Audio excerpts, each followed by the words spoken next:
You're not supposed to hide as a leader from people. And that's why I'm here, just to listen to folks and to give voice to folks. I mean, your congressman, where's the chicken? Stand up.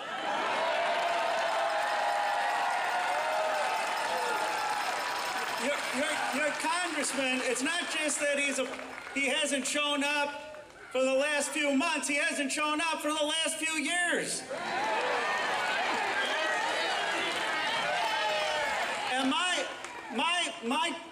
And my question is, you know, I understand why he doesn't want to show up. It's kind of hard to justify what they're doing.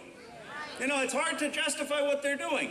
$880 billion of cuts in Medicaid. You know, they think this is a game. They think it's politics.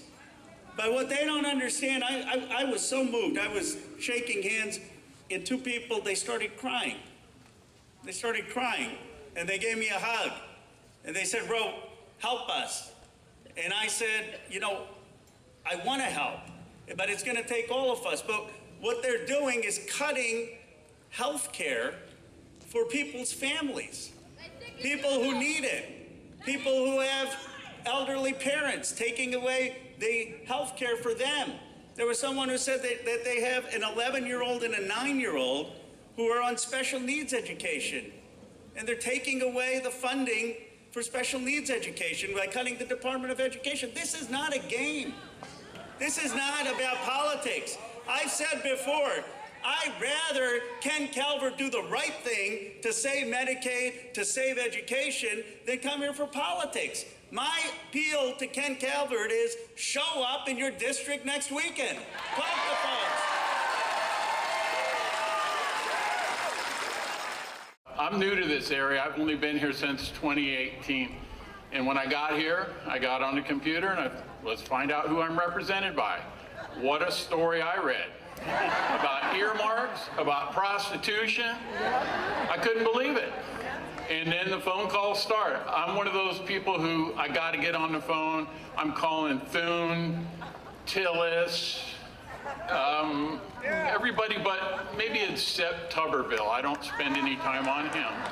Thank you for your activism. But it makes a difference. And one of the things I really wanted to ask everybody here today is if you go on Ken Calvert's, I guess it's his, I don't think it's a Facebook, I think it's his website, but he's got a 2-star rating. I would like everybody here to please help me and help ourselves. Can we drive, I don't know if we can go below a 1, but if we could get that down to at least a 1 or a half a star to send a message that when we show up here today, we mean business. This is my son James.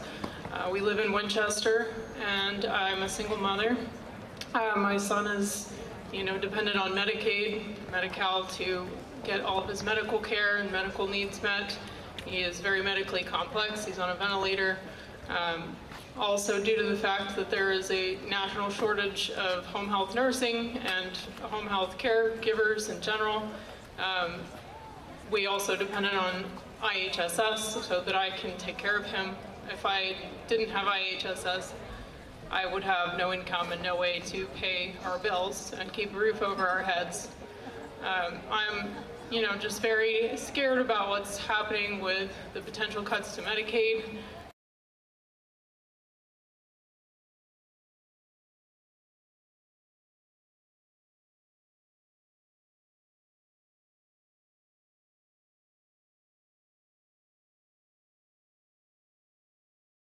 I was thinking about coming here tonight and telling you about how my liberties and my security have been stripped away systematically. And I don't know what next week is going to bring for me. If you don't see me around, maybe try El Salvador or, please look for me. I would appreciate it. Riverside has something called the Riverside Food Systems Alliance. The Riverside Unified School District provides food to all these schools throughout the county. They buy from local farmers like us who are organic and biodynamic, so the kids have good food. Right. They've now cut that and they're going back to Cisco and all these food service providers, giving canned and frozen food.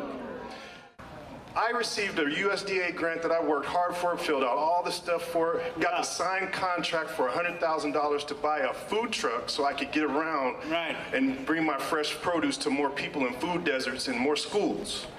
I have a signed contract and they pulled it.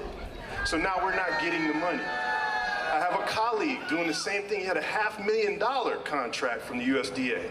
His got pulled right here in Norco, right? This is happening. I have at least 15 other examples of this. You know what? The only check left on Donald Trump is us. We are it. Sound the alarm in every way you can. We are the only check left, but you know what? We have a lot of power. We have more power than we think. But we have to use it. We have to use it. If we believe what we say, that this is an emergency, we have to act like it. Deep down, no matter who Trump blames, no matter who Musk cuts, deep down, this is a country that believes in the dignity and potential of every American. We need to remind this country of what built America, of what really made this country great. And you being out here are true patriots in helping us do that. Thank you, Norco, for being out here.